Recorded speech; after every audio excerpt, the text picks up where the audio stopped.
నాకెంతో ఇష్టమైన గుమ్మడికాయ పులుసు కోసం గుమ్మడికాయలు పెద్ద పెద్ద ముక్కలుగా కోసుకుని ఉల్లిపాయలు సన్నగా తరుక్కుని పచ్చిమిర్చి నిలువుగా చీరుకుని ఆ గుమ్మడికాయల గింజలు మన అలా మర్చిపోతే వాటిని కూడా తీసేసి ఒక కడాయి పెట్టి దాని నిండా నూనె పోసుకుని చక్కగా ఆ నూనెలో కందిపప్పు, మినప్పప్పు, జీలకర్ర, ఆవాలు కొంచెం వేయండి పర్లేదు.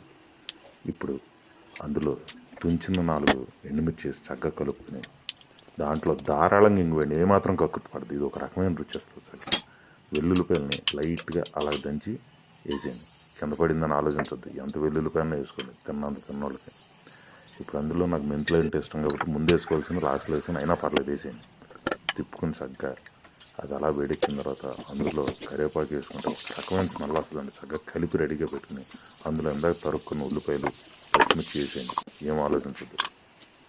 ఆ ఉల్లిపాయ గోల్డెన్ బ్రౌన్ వచ్చిన తర్వాత చక్కగా అప్పటివరకు తిప్పుకుని దాంట్లో లైట్గా ఉప్పు ఒక చెంచాడు వేసుకోండి, సరిపోతుంది. కావాలంటే తర్వాత వేసుకోవచ్చు. మేము కళ్ళు ఉప్పు లాంటిది రాక్ సాల్ట్ ఉంటుంది కదా, అది వేసాం. ఇప్పుడు అందులో గుమ్మడికాయ ముక్కలు వేసి చక్కగా తిప్పుకొని ఆ గుమ్మడికాయ ముక్కలకి ఆ ఉల్లిపాయలు వేసిన వస్తువులు అంతా పట్టి వరకు తిప్పి అందులో లైట్గా కారం వేసుకుని, లైట్గా ఏం కాదులే ధారాళంగానే కారం వేసుకుని కొంచెం పసుపు ఇందాక వేయాల్సింది ఇప్పుడు వేయండి, కొంచెం ముందే అనగవుతున్నాయి నాకు కూడా. తిప్పుకుని చక్కగా అందులో ఒక 2 చెంచాలు ధనియాల పొడి వేసుకుని బాబా స్మెల్ మాత్రం అదిరిపోతుందండి అలా చూస్తుంటే. ఇప్పుడు ఈ మెరినేషన్ అంతా దానికి పట్టీలో తిప్పుకుని లైట్గా నీళ్లు పోసి పెట్టుకుని, ఎందుకంటే మసాలా మాడిపోకుండా.